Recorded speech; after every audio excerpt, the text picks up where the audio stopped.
Hello, good morning. Niata sa ato ang sili farm. Muna ato ang sili farm karon. Medyo ubay-ubay ang bunga ni atong sili karon. Ang kita ninyo. Ato ni gitirahan og foliar nga Primo Plant Booster.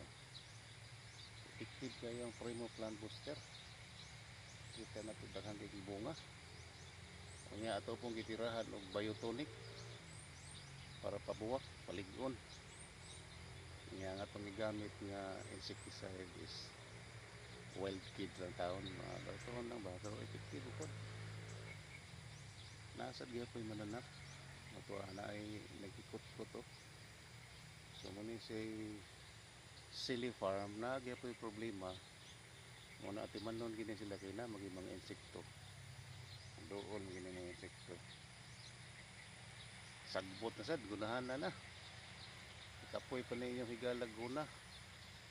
Pero may na mayroon no kay murag may og tubo oh.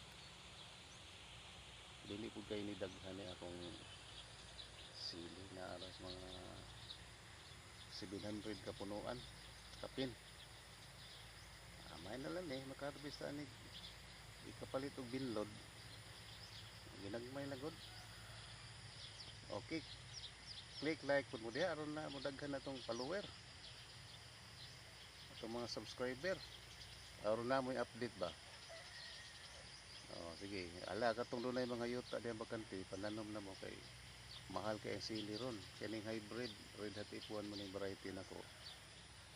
Tag 50 ang kilo karon say mo abot ning 100, moabot og 200. Pero ang Bisaya mo maayo kay perming mahal. Ang Bisaya karon naas 250 ang kilo. Bisaya variety. Sunod akong itanong Bisaya variety na. Kaya gigas January hangtod Disyembre mahal. Okay, bye-bye. Bye.